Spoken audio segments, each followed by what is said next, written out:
Bueno, la verdad, el paso de mi padre y mi madre por la política fue un paso muy fugaz. Ellos son ingenieros. Mi papá fue profesor de la Universidad Nacional de Colombia. Tuvo un paso muy fugaz en la política en la Asamblea de Antioquia, donde lo mataron. Tenía un ministro que tenía dentro de sus objetivos hacer la revolución educativa en Colombia. Ni hizo la revolución educativa, ni hizo nada, sino que se dedicó fue a sabotear el Ministerio de Salud. Salieron dos portadas mías en aquella revista. El presidente dijo, bueno, Carolina, ellos van a terminar hundiéndome la reforma y pidiéndome la cabeza de la ministra. Resultó ser paja. Que Colombia ya merece tener una primera mujer presidenta, jefa de Estado, pero progresista. Porque si es para tener mujeres que sigan reproduciendo los intereses de una élite minoritaria. Ayer, por ejemplo, una de esas mujeres decía que nosotros somos la seguridad. El primer gobierno que hace presencia es el gobierno del presidente Gustavo Petro. Apareció otra mujer allá que fue alcaldesa de esta ciudad a decir inclusive que ella va a deshacer todo el orden constitucional del país porque no va a dar reconocimiento político a ningún grupo armado, es decir, va a tumbar el Estatuto de Roma, va a tumbar todos los acuerdos internacionales del Acuerdo de Paz con las FARC-EP. Entonces allí veo mucho populismo, mucha charlatanería, mucha ligereza en estas mujeres que en el fondo lo que quieren defender es un statu quo de minorías en este país. Es una consulta interna de un partido llamado Pacto Histórico, la que más saque, que en este caso voy a ser yo. Saludo a Diana Carolina Corcho, médica de la Universidad de Antioquia, psiquiatra y magíster en estudios políticos de la Universidad Nacional. Doctora Corcho o Carolina Corcho, a mí el tema del doctora o precandidata. Muy buenos días, bienvenida a Hoy Noticias con nuestra sección El Tinto de Mapi. Buenos días, María del Pilar, ¿cómo están? Un saludo a este espacio, ¿me escuchan bien? Aquí tengo mi tinto. Perfecto, aquí estamos con nuestro tinto también, la escuchamos perfecto. Quiero agradecerle la aceptación a esta entrevista porque, como se lo he dicho a otros precandidatos, a mí me encanta el trabajo que todos ustedes hacen, pero qué rogadera a veces con los jefes de prensa. Yo he sido jefe de prensa y yo sé que lo más importante para cualquier personaje es pues mantener una relación con sus seguidores. Y la prensa, pues somos uno de esos puentes en los que ustedes pueden estar conectados. Yo le agradezco porque la conexión la pude hacer directamente con usted. Andaba detrás de usted hacía mucho rato, como también estuve detrás de otro. Ya finalmente dije, no más. El que quiera estar aquí, que esté aquí. Mi teléfono es público. Aquí pueden venir, que a todos los vamos a entrevistar. Así que le agradezco, precandidata, porque por fin pude comunicarme con usted directamente, porque con intermediarios no se pudo. ¿Cómo amanece? ¿Cómo está? Usted está en Bogotá hoy, ¿verdad? Sí, en este momento me encuentro en la ciudad de Bogotá. Pues bien, desde muy temprano hablando con la prensa, justamente. Sí, señor. Con radio.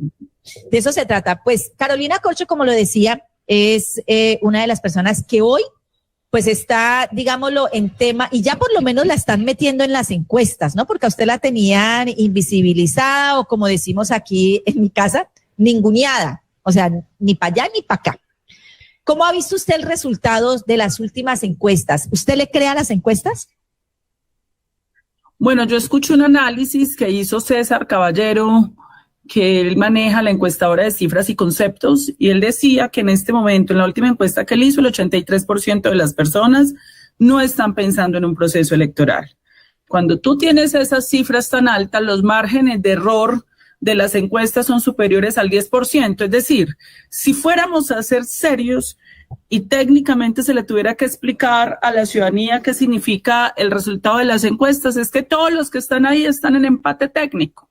Esa es la realidad estadística, están en empate técnico porque los márgenes de error son muy amplios. Hay otras encuestas pues donde la suma de todos da 120%, entonces ya se cae por su propio peso, que no tiene ese rigor. Y últimamente, inclusive César Caballero ha planteado que por el número de precandidatos que hay, que son más de 90, para que una encuesta sea estadísticamente significativa, tendría que tener más de 8,000 muestras. Eso es supremamente costoso, entonces creo que por lo pronto nos vamos a quedar sin encuestas hasta que no aclare un poco más el panorama, hasta que no se decanten realmente quiénes van a ser los precandidatos y esa, digamos, es como la lectura que tengo de las encuestas. Totalmente de acuerdo, además, porque encuestas de 700, 900 o máximo 1.200 personas, pues no creo que representen de verdad un gran número, o sea, sean un panorama del país. Carolina Corcho, su familia es del Bajo Cauca.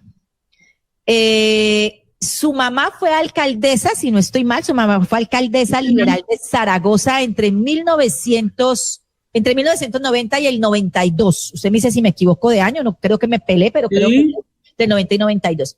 Y su papá fue diputado de Antioquia, es decir, que usted viene desde niña conociendo este tema político. ¿Qué la marcó a usted en su niñez y en su adolescencia de la parte política de su mamá y de su papá? Bueno, la verdad, el paso de mi padre y mi madre por la política fue un paso muy fugaz. Mi padre y mi madre fueron los mejores estudiantes de sus pueblos, se conocieron por ser los mejores estudiantes. Mi mamá era ajedrecista, ellos son ingenieros. Mi papá fue profesor de la Universidad Nacional de Colombia, profesor de la Universidad Medellín de Colombia, experta en el tema de acueductos y alcantarillados. Escribió varios libros sobre eso y tuvo un paso muy fugaz en la política en la Asamblea de Antioquia, donde lo mataron. Mi familia no viene de castas políticas, ni mucho menos del Partido Liberal, sino que estamos hablando de la década de los 90, en el cual se necesitan figuras, son los mejores estudiantes de sus pueblos. Mi mamá llega a ser tesorera de rentas y necesitan una figura y ella logra por el voto de opinión ser la primera alcaldesa mujer electa popularmente en su pueblo a los 33 años. Tal fue el golpe al machismo misógeno opositor en ese momento que emprendieron una persecución contra mi madre porque mi madre sacó adelante el acueducto de su pueblo y las escuelas rurales donde ella tiene mucho reconocimiento. Pero evidentemente fue una experiencia muy corta porque luego matan a mi papá, entonces mi mamá ya se dedica a ejercer como ingeniera industrial y como una mujer viuda a sacar a sus 2 hijos adelante. Yo perdí a mi padre cuando yo tenía 12 años y mi hermano tenía 7 años y medio. Esa ha sido nuestra historia. Y por eso mismo, precandidata, cuando usted vivió esa violencia, usted vivió de cerca esa violencia, su papá lo mataron, cuando usted vio cómo persiguieron a su mamá, fue la primera mujer y de su familia elegida. ¿Por qué quiso usted meterse en toda esta locura de la política? Porque cuando usted sabe que este es un país que todavía, a pesar de que tenemos unos avances, no podemos negarlo, pero seguimos siendo una sociedad, sigue siendo una sociedad machista y muchas veces desde los propios hogares. Hay un dicho que mi abuela siempre decía, no hay más machista que la propia mamá. Y en eso yo creo que hemos cambiado, pero se sigue presentando. ¿Por qué insistir en este tema de la política cuando su familia fue perseguida? Bueno, porque yo llego a la política mucho tiempo después. Yo llego a la política a partir de que ingreso a la Universidad de Antioquia a estudiar medicina. Me encuentro con el movimiento estudiantil. En ese momento me encuentro con centros de pensamientos asociados a Héctor Abad Gómez, a Estanislao Zuleta. Es el nacimiento del Polo Democrático Alternativo y había una figura de la izquierda muy cercana a la Universidad de Antioquia que era Carlos Gaviria. Posteriormente conozco a Gustavo Petro. Entonces emerge en mí, desde mi autonomía, desde mi independencia, por la vía del relacionamiento que yo tenía en la Universidad de Antioquia, nuevamente ese interés.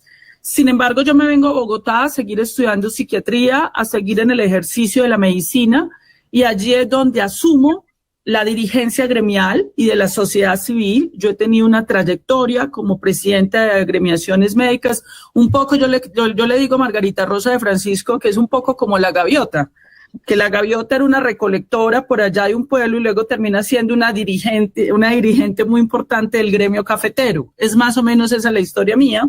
Yo termino en el gremio médico y por esa vía me reencuentro con Gustavo Petro, con la política del progresismo y la izquierda y asumo entonces ya lo que es, en una primera etapa estuve en la Secretaría de Salud con el alcalde Gustavo Petro y posteriormente como ministra de Salud y Protección Social, pero siempre en la discusión de la sociedad civil con los partidos políticos progresistas. Precandidata, ¿cuál es su mejor y su peor recuerdo del Bajo Cauca? Porque su familia viene de allí del Bajo Cauca. Digamos, ¿cuáles son como ese momento que usted dice es inolvidable, pero también cuál es ese momento amargo que digamos que usted dice, sí, lo supero y todo, pero ahí va a estar? Bueno, el Bajo Cauca es una sociedad muy frágil porque yo creo que si Colombia es centralista, Antioquia es muy centralista, concentra el poder político y económico en Medellín y su área metropolitana. Entonces el Bajo Cauca es como una de esas áreas olvidadas de Antioquia, área ribereña, minera, atravesada completamente por el conflicto. En la historia de mi familia tenemos muchas víctimas del conflicto, de mis primos, y también atravesada por los intempestivos comportamientos de lo que se llama la crisis climática. Cuando tú tienes que vivir al lado de un río, a mi familia cada rato se le metía el río a la casa, había que correr con las cosas porque pues de repente el río se crecía y muchas veces había que convivir con ahogamientos, niños, amiguitos de infancia que se ahogaban tratando de atravesar el río. Entonces era un momento, es una vida, digamos, de mucha vulnerabilidad. Eso ha cambiado, pues evidentemente allá antes era un ferry que uno tenía que atravesar por Caucasia, ahorita hay una vía, ahorita las vías han mejorado mucho para el acceso allá, pero siempre era una vida muy difícil, la vida de los vulnerables, que es la vida que vive mi familia porque todavía parte de mi familia está allá. Ya esta generación mía se fue para la ciudad de Medellín, donde mi mamá, por ser campeona de ajedrez, pudo estudiar como ingeniera y mi papá por la Universidad Nacional de Colombia, que le ofreció estadía, le ofreció restaurante, fue que tuvo la posibilidad de ser ingeniero civil y posteriormente profesor de la misma universidad. Pero es la posibilidad que da la universidad pública de que alguien que nace en un origen muy humilde pueda saltar a la clase media. Yo por eso amo profundamente la universidad pública, la Universidad de Antioquia y luego la Universidad Nacional, donde yo seguí mi formación, porque le posibilitan eso a la ciudadanía colombiana. Miren, en el 2011, Carolina Corcho se convirtió en la presidenta de la Asociación Nacional de Internos y Residentes, ANIR, que es el gremio que defendió la reapertura del Hospital San Juan de Dios, que hoy todavía sigue siendo como el gran tema para Bogotá y el gran tema para el país, una obra de gran importancia en el que hay muchos intereses. Yo no sé cuáles son los intereses que no permiten que este hospital sea completamente una realidad. Y recordemos que el Hospital San Juan de Dios se ha convertido en una de las banderas en temas de salud del presidente Gustavo Petro. Miren, a usted hay quienes le señalan, le dicen, no, pero es que Carolina Corcho es una parecida en el petrismo, no, es que Carolina Corcho es una parecida en el progresismo, ella no tiene nada de gestión. Miren, usted fue directora de participación social de la Secretaría de Salud de Bogotá y subsecretaria encargada de gestión territorial en salud. Y desde ese momento usted es cercana al presidente Gustavo Petro. Desde antes. Yo conozco a Gustavo Petro desde la fundación del Polo Democrático Alternativo, desde que Gustavo Petro era precandidato, estaba él haciendo lo mismo que yo. Me acuerdo yo que Gustavo Petro era precandidato a la presidencia de la República y estaba compitiendo con Carlos Gaviria Díaz. En el 2021, usted apoyó visiblemente ya esa campaña, o sea, ya de manera, digámoslo así, más pública, digámoslo así, a la campaña presidencial, y en el 2022, pues usted fue parte de su equipo de Empalme. Y todos la recordamos como esa gran activista, porque usted ha sido una gran activista por los derechos de la salud. Yo la recuerdo mucho con el tema de la defensa. Es más, ella estuvo en el Congreso de la República, se me fue el nombre, en este momento esto se llama alpiste, ¿no? Alzheimer revuelto con despiste, se me fue el nombre, pero de una gran mujer que luchó por su hijo, quien tenía un problema con una una enfermedad degenerativa, y ella llegó hasta el Congreso gracias a usted a hablar de ese tema y de la atención, cómo se le negaba la atención en salud. Entonces usted tomó un gran reconocimiento en materia como activista por los derechos de las personas en temas de salud, y eso le brindó a usted el gran reconocimiento y agradecimiento de muchos sectores de la población colombiana. Llega finalmente al Ministerio de la Salud. ¿Por qué cree usted? Porque mucha gente ha dicho, no, es que a Carolina Corcho la echó el presidente. No, es que al presidente lo manipularon para que sacara a Carolina y que si la sacaba, entonces ahí sí se aprobaba la reforma a la salud. Otros dicen, no, es que su radicalismo no permite hacer consensos. Y como aquí se trata desde que la gente, mira, aquí está el chat, está mejor dicho mucha gente. Aquí hicimos una encuesta con 5 candidatos. Usted ganó esa encuesta seguidamente. Ay, no sabía, gracias. No sabía. En segundo lugar quedó Gustavo Bolívar. Y entonces yo le dije a la gente, vamos a tenerla aquí, pero más que esa entrevista política, dígame cuáles son sus líneas, cuál es su programa. No, quiero que hablemos como de esas dudas que tiene la gente y que es bueno, creo que estos son los espacios en que hay que decirle a la gente, venga, deje de comer tanto cuento y conozcan cuál es la verdad. Entonces yo quiero que usted hoy les diga a los colombianos su relación con el presidente Petro y por qué mucha gente desconfía y dice, no, es que ese radicalismo de ella no permitió que la reforma pasara. Bueno, lo primero es que yo vengo conversando con Gustavo Petro hace muchos años, inclusive cuando él era candidato en el año 2018, y durante su candidatura estuve varias veces reunida con él, explicando y trabajando con él la reforma a la salud. Siendo senador de la República, tuvimos otra reunión para discutir el tema de la reforma tributaria con Luis Jorge Garay y con Jorge Enrique Spitia. En otros momentos yo también amplié mi activismo de la salud hacia el tema en la pandemia de la renta básica y el ingreso mínimo vital por lo de los trapos rojos, gente con hambre que no tenía posibilidades. Ahí fuimos derrotados por la mezquindad del gobierno Iván Duque, que no quiso aprobar ese proyecto de ley. Y ahí estaba yo en permanente contacto con el senador Gustavo Petro y los movimientos sociales. Posteriormente hicimos la cumbre con el movimiento social agrario y campesino, que también nos permite ir ampliando el panorama, y de ahí lanzamos el libro La Agenda de Transición Democrática, Otra Colombia es Posible, que se la entregamos al presidente Gustavo Petro. Él puso un trino y dijo, estos son los fundamentos de mi programa de gobierno, y esa es la razón por la que yo soy una de las empalmadoras, no solo de salud, sino de todo el gobierno del presidente Gustavo Petro. Y él me llama y me dice, Carolina, ven y asume para ser ministra de Salud y tú sabes lo que tenemos que hacer. Aquí vamos a hacer es una gran transformación, es una gran reforma. Aquí no venimos nosotros a hacer pañitos de agua tibia. Vamos a resolver el problema de la salud que hemos venido conversando durante muchos años con él. Llegué al Ministerio de Salud, pero ahí ocurrió un asunto, María del Pilar, es que el presidente Gustavo Petro en el primer año tenía una parte de la oposición dentro del gobierno. Yo respeto profundamente la oposición, pero la oposición no debe estar dentro del gobierno.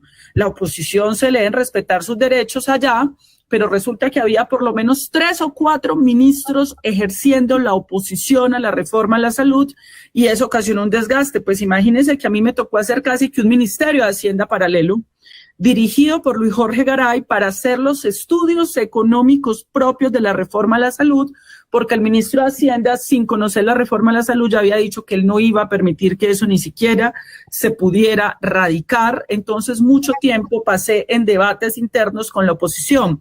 Tenía un ministro que tenía dentro de sus objetivos hacer la revolución educativa en Colombia.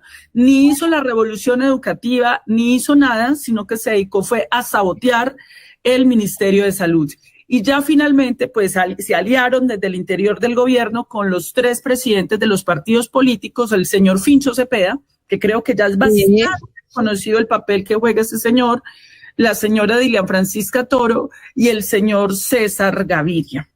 Y básicamente la postura de estos señores, que estaba acompañado de una campaña mediática de desprestigio hasta el día de hoy en este país, es que yo era la ministra obstáculo. Salieron 2 portadas mías en aquella revista, en la revista aquella que la regalaron por todo el país para generar un ambiente de que el problema de la reforma era yo, que el problema del sistema de salud era yo. Entonces, cuando hablamos con el presidente dijo, bueno, Carolina, ellos van a terminar hundiéndome la reforma y pidiéndome la cabeza de la ministra, y eso sí es una derrota para mí. Entonces, hagamos esto, lo de tu salida, para que me aprueben la reforma. Yo le dije, señor presidente, si es por el pueblo colombiano, aquí lo de menos es el cargo mío. Yo me hago un lado y que le aprueben su reforma. Yo estaba convencida con el presidente de que iban a facilitar la aprobación de la reforma. Resultó ser paja, María del Pilar. Resultó ser mentira. Cuando yo salgo del ministerio, yo entrego una reforma aprobada en un 30% en la Comisión Séptima de la Cámara, entrego un acuerdo concertado con los partidos políticos para que se aprobara en la plenaria de la Cámara. La reforma que yo dejé concertada ha sido aprobada 2 veces por la plenaria. ¿Y dónde se tropieza siempre? En la Comisión Séptima del Senado, donde allá hay un grupito de senadores que han dicho que fueron los mismos que hundieron la reforma laboral. Esto es muy importante que entienda la gente. Los mismos que salieron a hundir la reforma laboral son los mismos que tienen atascada, obstruida la reforma a la salud, que se hunde un año después de que yo salgo del Ministerio de Salud y Protección Social. Mire, lo que usted nos ha dicho tiene mucho que ver con esa campaña de desprestigio que muchos sectores se han adelantado con usted. Y yo creo que sí, en estos momentos hay dos candidatos que están con esta campaña de desprestigio desde el sector opositor, pero lamentablemente el famoso fuego amigo son usted y el propio Gustavo Bolívar. Y eso me llama la atención y me preocupa. ¿Por qué? Por el tema de lo que está pasando al interior del pacto histórico y al interior de Colombia Humana. Nosotros hemos realizado varias denuncias desde aquí, desde Hoy Noticias. De hecho, la semana pasada que estuvo Gustavo Bolívar aquí, le dijimos personalmente y es el tema de cómo se está manejando Colombia Humana, el tema del pacto histórico y el tema de los avales, que creo que esto ya es de conocimiento público. De hecho, estamos preparando un informe especial sobre ese manejo tan tenaz que se está manejando y que de toda manera lo que dicho por la propia gente de Colombia Humana es que a Colombia Humana se la están robando y están dejando a las bases por fuera. Y esto podría afectar a candidatos como usted y candidatos como Gustavo Bolívar. ¿Usted siente que al interior de Colombia Humana y del pacto histórico usted tiene todas las garantías para estar en franca lid en esta precandidatura? ¿Usted siente que sí hay esas garantías? Bueno, el 19 de julio se firmó un acuerdo político que se presentó frente al país. Después del 19 de julio solamente nos han citado una reunión y no hemos vuelto a tener citación alguna de ninguna reunión del comité político. Entonces, en este momento no sabemos cómo está avanzando el proceso del pacto histórico. Sabemos que hay una solicitud de los partidos fundadores al Consejo Nacional Electoral, pero no conocemos por qué el Consejo Nacional Electoral se ha tomado ya tantos tiempos. Ya estamos en momentos extemporáneos donde habría que adoptar otras acciones de carácter político, jurídico y de movilización ciudadana, porque finalmente la personería del partido no es un problema solamente de los militantes de los partidos políticos, es un problema del conjunto del progresismo, María del Pilar, que esto es algo que hay que entender, es que el progresismo va más allá de los militantes actuales de los partidos políticos fundadores. El progresismo son los movimientos sociales, es la ciudadanía y el voto de opinión que votó y apoyó a Gustavo Petro, que son más de 11 millones de colombianos a quienes se les está vulnerando sus derechos a elegir al ser elegidos ante una ausencia de respuesta del Consejo Nacional Electoral. Pero hay otra cosa que es muy importante hacer, una pedagogía. ¿Qué fue lo que aprobó el comité político del pacto histórico que suscribimos los precandidatos a la presidencia de la República? Y que no se puede distorsionar esa información a no ser de que se pretenda romper el acuerdo del pacto histórico. Primero, no es una consulta interpartidista, no lo es. Aquí no va a ser que hay un precandidato del Polo que compite con un precandidato presidencial de la Colombia Humana. Ese no es el acuerdo. Es una consulta interna de un partido llamado Pacto Histórico, donde todos los precandidatos presidenciales vamos avalados por todos los partidos del Pacto Histórico. No es cierto que hayan unos precandidatos de la Colombia Humana, que hayan uno del Polo Democrático. Todos vamos avalados por todos los partidos políticos. Luego, no es cierta la tesis de que hay doble militancia. Si alguien de Colombia Humana apoya a Carolina, a mí me apoya mucha gente del Polo, gente de Colombia Humana, y me apoya mucha gente que no está afiliada a ningún partido, porque justamente el acuerdo del comité político es que la consulta es abierta. Puede votar cualquier ciudadano o ciudadana que se considere progresista, que quiera participar allí con su voto. ¿Qué es lo que van a votar el 26 de octubre? Se presenta el tarjetón de los precandidatos, no de cada partido, sino de todos los partidos. Si son 7, son 7. Si son 10, son 10. Carolina va avalada por todos, por el Polo, por Colombia Humana, por todos. Allá se vota, la que más saque, que en este caso voy a ser yo. Entonces ahí eligen a Carolina Corcho como candidata única del pacto. Luego tienen que votar a Senado y a Cámara para organizar de manera cremallera las más votadas y los más votados, y ahí se organiza en cremallera hombre, mujer, la lista cerrada que va a competir en marzo. ¿Cuál es el cuello de botella que tenemos que resolver? Que se constituyeron unos comités de garantías electorales donde los precandidatos hemos pedido participar para poder filtrar las hojas de vida de quienes participan. A nuestro juicio, aquí debe haber la más amplia participación. Los actuales senadores y senadoras, por supuesto que les asiste el derecho a participar en la consulta y someterse a voto limpio para mantenerse, pero también el líder social, el líder popular, el líder de opinión, porque el acuerdo plantea, ojo, que no solo los actuales personas que tienen credenciales y curules participan, las organizaciones sociales también pueden postular personas para que sean precandidatos al Senado, a la Cámara y a la presidencia por el pacto histórico, y ahí es donde yo estoy viendo el cuello de botella porque está cerrados los partidos a tomar decisiones sobre los partidos y se requiere que se cumpla con el acuerdo de que las organizaciones sociales presenten sus precandidaturas.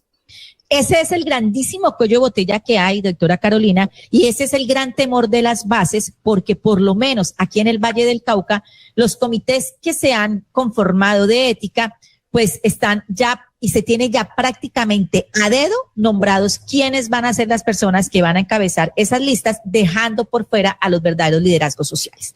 Dejamos ese tema aparte y quiero ya aquí entrar como en temas de campaña y una pregunta también que le hice y que le voy a hacer a todos los precandidatos del pacto histórico. Si usted es la ganadora de la consulta, ¿quién le gustaría que fuera su fórmula vicepresidencial? Digamos de los que están allí, de los que aparecieron allí, de los que están allí. Bueno, lo primero es que eso no se ha definido todavía, porque en el momento quien gane... No, pero yo digo eso, ¿a usted quién le gustaría? O sea, no, bueno, no, si fuera por mí, a mí me encantaría que fuera Margarita Rosa Francisco, Iván Cepeda, o que fuera Gustavo Bolívar. Bueno, hay mucha gente, si fuera por lo que yo quisiera, pero como es una coalición que va más allá de la izquierda, es una coalición que tiene que comprender personas del Frente Amplio, que es el que, acuérdese que la que vaya a ganar ahí, o sea, Carolina Corcho, que va a ganar el 26 de octubre, va y compite en marzo con Luis Gilberto Murillo, con el candidato del Partido Verde, Camilo Romero, por decir algo, quienes vayan a presentar, y de ahí Roy Barreras, que va a estar allí también. Roy Barreras ha expresado que él va para marzo, entonces la fórmula va más allá de las decisiones y las definiciones que quisiéramos nosotras. ¿Usted estaría dispuesta a hacer una alianza, por ejemplo, con Luis Gilberto Murillo o con Roy Barreras? Es que eso no es una decisión mía, es que ya ellos están en la alianza, es que ya ellos hacen parte del gobierno de coalición del presidente Gustavo Petro. Y yo he decidido participar de esa coalición. Y en esa coalición están esos sectores políticos. Ellos fueron embajador, fue el presidente del Senado de la República, del Pacto Histórico. Él tiene inclusive participación dentro del Pacto Histórico y Luis Gilberto Murillo fue canciller. Entonces ellos hacen parte de esa coalición y yo decidí disputar la presidencia de la República en el marco de esa coalición. Porque le hago esta pregunta y me parece que es importante esta respuesta que usted nos está dando, porque es que hay que hacerle entender a los colombianos que no es que se hayan aparecido de la noche a la mañana un Roy Barreras o un Luis Gilberto Murillo. A mí personalmente Luis Gilberto Murillo nada que ver, pero bueno, ahí está metido, ¿qué le vamos a hacer? Pero esto ya es un tema que está hablado dentro del Frente Amplio y a eso nos tenemos que someter todos los colombianos que deseemos participar de esa elección y todos los precandidatos. Y creo que ahí es donde, y agradezco su respuesta, porque esos son las alianzas o los pactos que se han hecho ya, que se han vislumbrado y que deberán ser respetados si es que de verdad se quiere continuar con un gobierno del progresismo. Mire, aquí le hacen una pregunta y me parece muy importante con el tema de las cajas de compensación. Y me dicen, buenos días, saludo de parte de los trabajadores de Confandi, afiliados a Sintra Confandi. Nos gustaría saber cuál es su política sobre las cajas de compensación, ya que los trabajadores cada día tenemos más incertidumbre sobre la situación laboral. Y hoy lo hablo por experiencia propia, la famosa caja de compensación, mano amiga de los trabajadores, pues en muchas ocasiones trabaja más como la mano enemiga de los trabajadores. ¿Cómo ve usted este tema? Tienes toda la razón. Las cajas de compensación a mí como figura me parece una figura importante. Fue una creación de los trabajadores. Es uno de los avances más importantes para el bienestar de los trabajadores. Tiene una capacidad instalada en términos de entretenimiento, en términos de públicas, inclusive de vivienda, de crédito, una serie de beneficios. Pero desafortunadamente, por efectos de los gobiernos que han pasado en Colombia, se desequilibraron las cajas. Hay un desequilibrio entre la participación del empresariado, de los trabajadores y del gobierno. Entonces, las cajas de compensación pareciera entonces que prevaleciera la visión del empresariado sobre la visión de los trabajadores. En ese sentido, nosotros nos proponemos equilibrar. Vamos a estar los tres ahí. Cuando yo esté en mi gobierno, ahí vamos a estar, pero vamos a equilibrar la relación del empresariado respecto a los trabajadores para que estas cajas sirvan a los trabajadores del país y al conjunto del pueblo colombiano, porque de verdad tienen unas capacidades instaladas muy interesantes para hacer muchos de los proyectos que nosotros queremos adelantar. Las cajas de compensación son una muy buena oportunidad que lamentablemente se convirtió en la cajita, pero de unos cuantos, y ya sabemos de quiénes, por lo menos aquí en el Valle del Cauca. Precandidata, hay un tema que hoy es álgido en nuestro país y es el tema de las relaciones internacionales. El tema con Estados Unidos, las posiciones del gobierno del presidente Gustavo Petro. Muchos de los que han estado en el poder en este país, pues se han conformado con que nosotros seamos el patio trasero de los Estados Unidos y que sigamos arrodillados para que nos sigan poniendo la pata encima y todo lo que diga Estados Unidos, perfecto. Entonces, hoy cuando tenemos un presidente que le ha dicho un momentito, la cosa no es así, a nosotros nos respetan, pues sale todo el mundo, los de la oposición, a decir no podemos irnos en contra de los Estados Unidos. ¿Cómo sería usted en un eventual gobierno suyo esa relación con los Estados Unidos?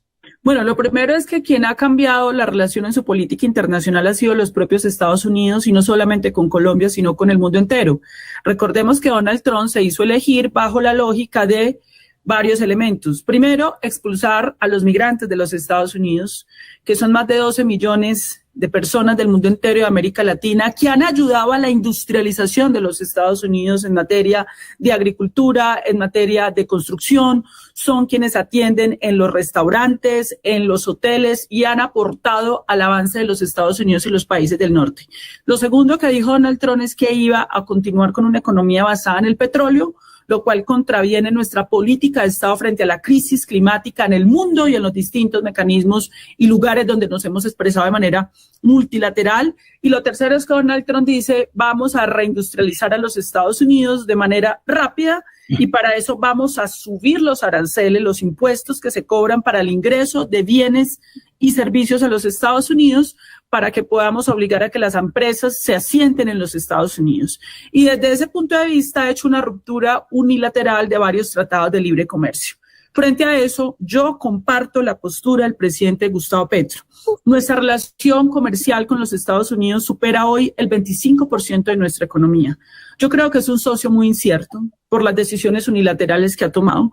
Yo creo que tenemos que diversificar nuestro relacionamiento comercial, empezar a disminuir ese intercambio a que por lo menos sea el 12, el 10%, como en el caso de Brasil. Estados Unidos impuso una sanción arancelaria al Brasil por un tema, a mi juicio, injerencista frente al juicio de los jueces de la República Brasileños frente al expresidente Bolsonaro, y aumentó los aranceles. Lo que pasa es que eso no afecta a la economía del Brasil, porque la economía de Brasil con los Estados Unidos solo está en un 11%. Y nosotros compartimos, como lo hace con el Brasil y como lo hacemos con los países del mundo, que las relaciones internacionales tienen que ser de tú a tú. No podemos aceptar injerencismos. Acá hay unos principios internacionales del respeto a la determinación de los pueblos, a las decisiones internas de los pueblos, y ese seguirá siendo la postura que va a manejar mi gobierno frente a la política internacional. Yo estoy de acuerdo con que el presidente Gustavo Petro haya abierto una apertura con la ruta y la franja, con la China, con los países asiáticos, europeos, que mantengan las relaciones con los Estados Unidos en términos de un tema, por ejemplo, que nos interese, es la lucha contra el narcotráfico, pero bajo una manera distinta de respeto de la soberanía de nuestro pueblo, la soberanía de nuestro país y la defensa de los derechos humanos de la población migrante, de la diáspora en territorio de los Estados Unidos, pero también en cualquier parte del mundo. Precandidata, le va a hacer una pregunta a JJ Sánchez, pero quiero dejarle esta aquí en el tintero para que no se nos vaya a olvidar, y es, teniendo en cuenta cómo hemos sido tratados nosotros, en este caso, por ejemplo, por Estados Unidos, con el tema de los migrantes, ¿usted en su gobierno, en un eventual gobierno, aplicaría tajantemente la ley de reciprocidad? Aquí se ha cuestionado mucho que nosotros somos como una nevera. Yo siempre he dicho esto con Bogotá, ahorita lo voy a decir con Colombia. Nosotros hemos sido como una nevera. ¿En qué sentido? En que le abrimos las puertas a todo mundo y vengan, y no exigimos nada, entren.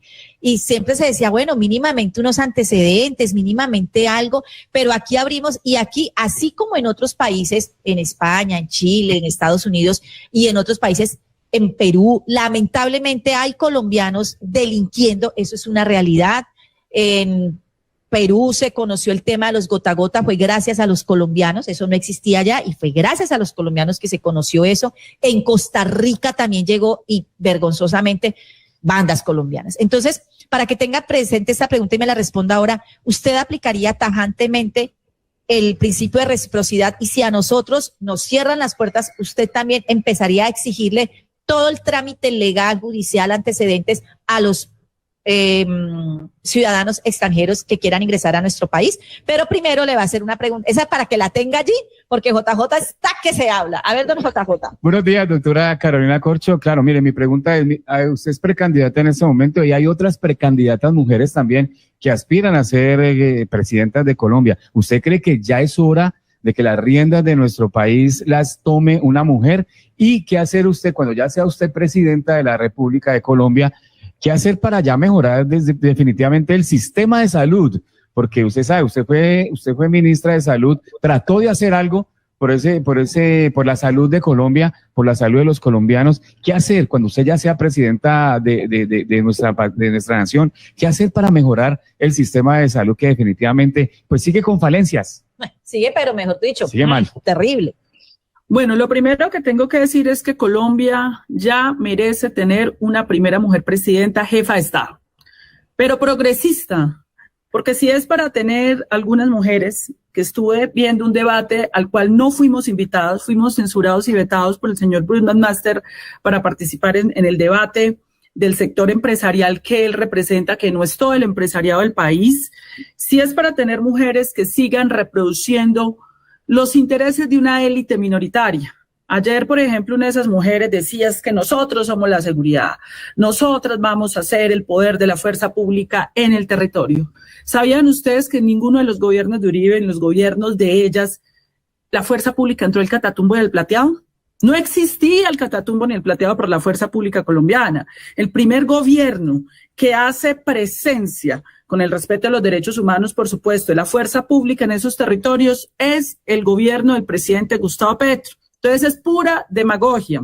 Apareció otra mujer allá, que es una mujer además que fue alcaldesa de esta ciudad donde se rearmó la delincuencia. Cuando ella fue alcaldesa, ahora aparece con mano dura, a decir inclusive que ella va a deshacer todo el orden constitucional del país, porque no va a dar reconocimiento político a ningún grupo armado, es decir, va a tumbar el Estatuto de Roma, va a tumbar todos los acuerdos internacionales del Acuerdo de Paz con las FARC-EP. Entonces allí veo mucho populismo, mucha charlatanería, mucha ligereza en estas mujeres que en el fondo lo que quieren defender es un statu quo de minorías en este país, excluyentes, que no quieren hacer reformas para el pueblo colombiano, para los campesinos, para los trabajadores, para los pensionados. Y esas mujeres, entonces, da lo mismo si sea un hombre. Aquí lo que necesitamos es una jefa de Estado comprometida con los cambios y las transformaciones de nuestro país. Y ahí enlazo con la siguiente pregunta que me haces. ¿Y cómo vas a resolver el tema de salud? Es imposible resolver el problema de la salud sin una reforma estructural. Más de una década lleva este sistema deshaciéndose por un manejo privado, opaco, oscurantista y corrupto de recursos públicos de la salud que nosotros hemos denunciado. Se han perdido billones de pesos, denuncias de la Contraloría de presunto saqueo de más de 13 billones de pesos de recursos públicos de la salud. Lo de la UNGRD, que nosotros rechazamos esos actos de corrupción y no vamos a alcahuetear con nada de eso, es nada frente a la denuncia de saqueo de la salud. Se requiere la reforma estructural y para eso requerimos mayorías en el Congreso. Tenemos que ganar el Congreso de la República y ese es el aprendizaje para que puedan avanzar las reformas que requerimos para resolver los problemas de Colombia. Bueno, y ahora sí, Lajo, para que me conteste lo que le había dicho. ¿Aplicaría usted ese principio de reciprocidad de manera total? Cualquier ciudadano del mundo, colombiano y del mundo, venga donde venga, de los Estados Unidos, de Europa, del Asia, que vulnere y quebrante la ley en territorio colombiano, pues evidentemente tiene que asumir las consecuencias, sea de donde sea, y en eso tenemos que ser firmes y claros.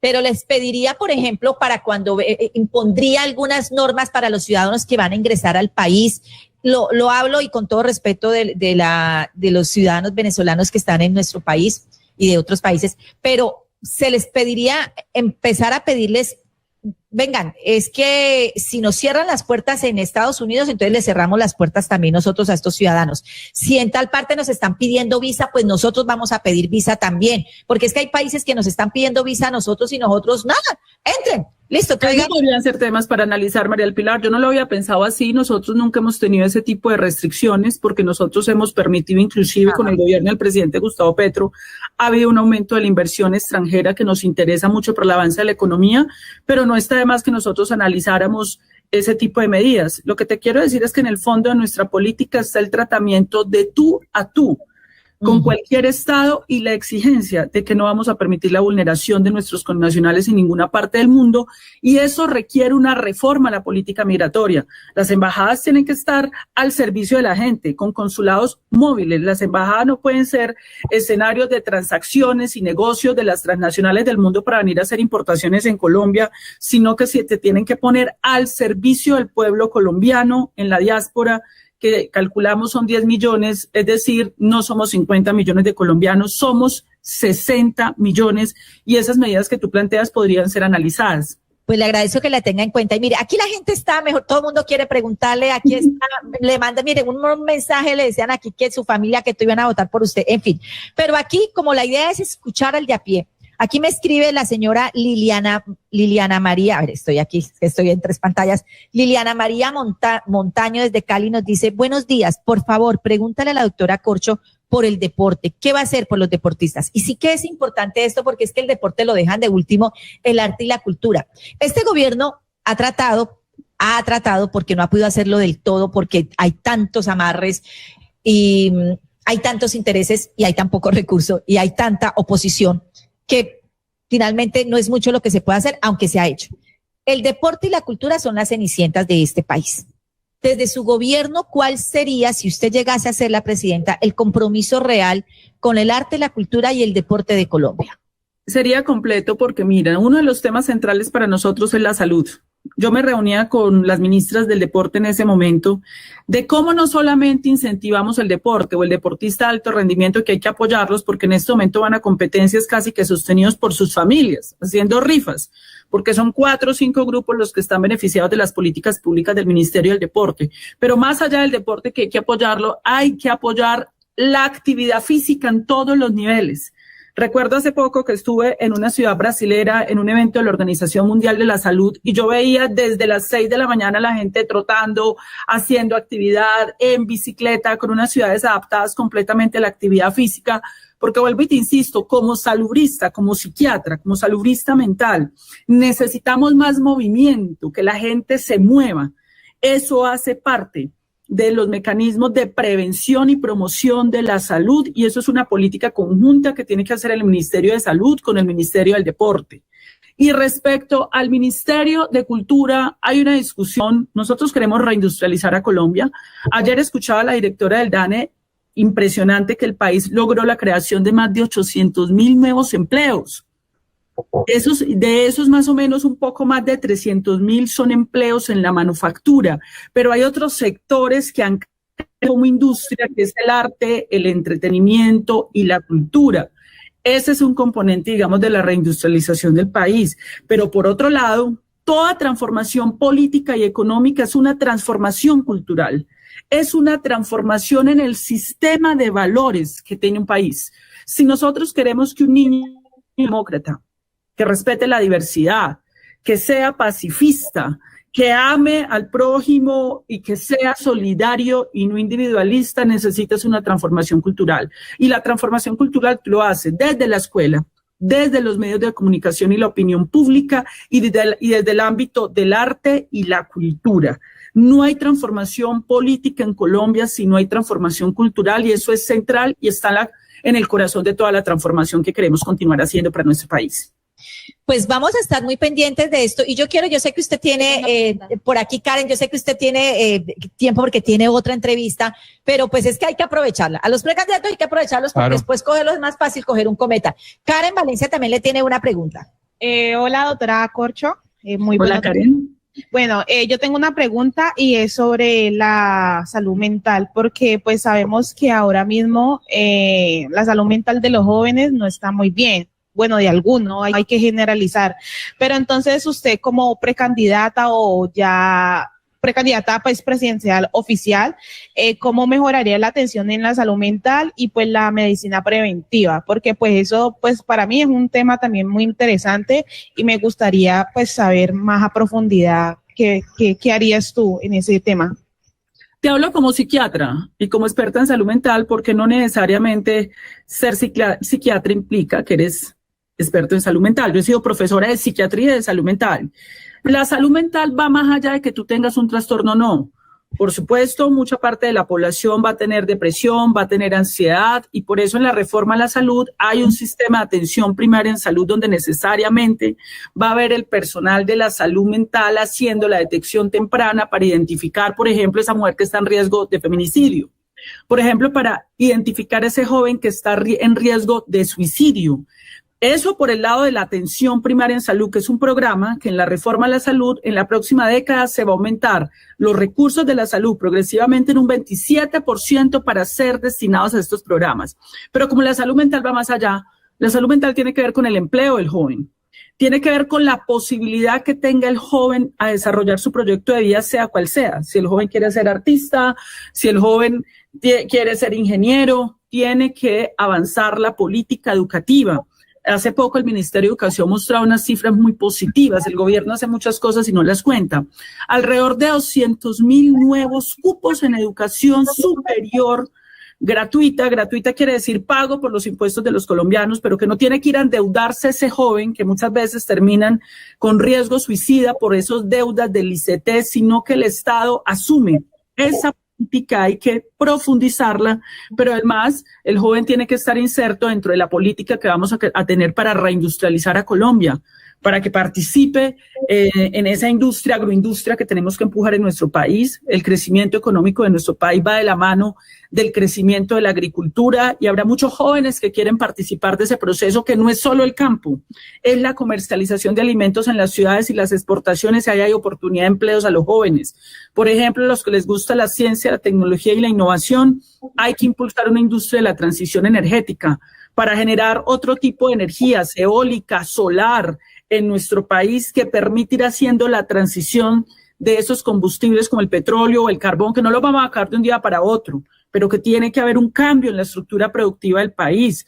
O los jóvenes, por ejemplo, que quieran prepararse en temas como biotecnología para producir medicamentos y vacunas y que haya posibilidad de creación de nuevos empleos, que insisto, el gobierno ya lo logró, más de 800,000 nuevos empleos y la tasa de desempleo más baja de un dígito en las últimas décadas. Son logros muy importantes que ha hecho el gobierno del presidente Gustavo Petro que se tienen que continuar.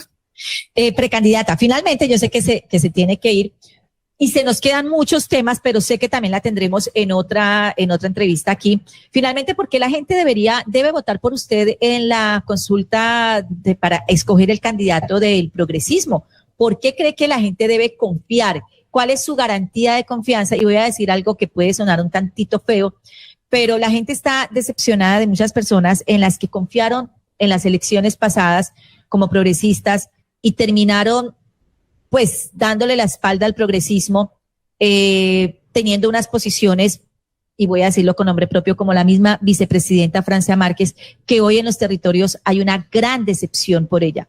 ¿Cómo garantizarle usted o cómo decirle usted a la gente que en usted sí pueden confiar y que usted no va a terminar siendo lo que hicieron muchos otros? ¿Cuál es la garantía y por qué deben votar por usted? Bueno, lo primero, la garantía es que ustedes ya me vieron actuar en lo público. Yo estuve 9 meses en el sector salud, al frente del Ministerio de Salud y Protección Social, mantuve las banderas del cambio y las sigo manteniendo con o sin cargo. Con o sin cargo, sigo creyendo y defendiendo el proyecto político del cambio del país. He recorrido y caminado Colombia, inclusive sin ser precandidata. De hecho, soy precandidata porque caminé a Colombia y fue la propia gente la que me dijo, Carolina, lánzate. Los invito a que adquieran mi libro, entren a mis redes sociales, se llama Ni un paso atrás, otra Colombia es posible. Aquí está escrito 2 años de reflexiones, investigaciones y pensamiento de cómo continuar el cambio en Colombia. Esto no es una improvisación, sé trabajar en equipo. Me rodean con una escuela de formación política que también lanzamos, donde graduamos 1.500 líderes y lideresas. Me rodea gran parte del pensamiento democrático, intelectual de este país para continuar el cambio. También conozco los saberes populares, sé dialogar con ellos y creo que ya Colombia merece una primera mujer presidenta que trabaje en equipo, de manera colectiva, ordenada. Aquí en el libro ustedes pueden ver 15 propuestas que pues son apenas unas, hay muchas más que vamos a seguir discutiendo de cómo continuar el cambio en Colombia. Pues, doctora Carolina Corcho, muchísimas gracias por estar con nosotros y sí creo que es la hora de que las mujeres empecemos a tener realmente el papel que nos hemos ganado en este país. No nos están regalando absolutamente nada y también la sangre femenina ha sido regada en este país. También hemos sido silenciadas de muchas formas. Entonces creo que sí es la hora en que Colombia empiece a pensar de verdad en que nuestro país necesita una mujer presidenta. Eso sí, que represente los intereses de todos, no como una candidata que hace poco dijo, y del progresismo, que dijo que era la hora de hacer un gobierno de las mujeres, para las mujeres y con las mujeres. Y resulta que en estos 50 millones de colombianos que vivimos en Colombia y los 10 que están por fuera, pues somos mujeres y hombres. El solo hecho de ser mujer no nos tienen que regalar nada. No lo hemos ganado. Así que muchísima suerte, gracias por estar con nosotros y aquí está siempre, como le digo a todos los invitados, los micrófonos de Hoy Noticias están siempre abiertos para la gente y en este caso la sección El Tinto de Mapi para los precandidatos y usted cuando desee podrá volver a estar invitada aquí. Muchísimas gracias, candidata. Gracias, Mapi, un abrazo y admiradora de tu trabajo periodístico. Que estés muy bien, un saludo a la audiencia. Muchísimas gracias. Chao, chao. Bueno, son las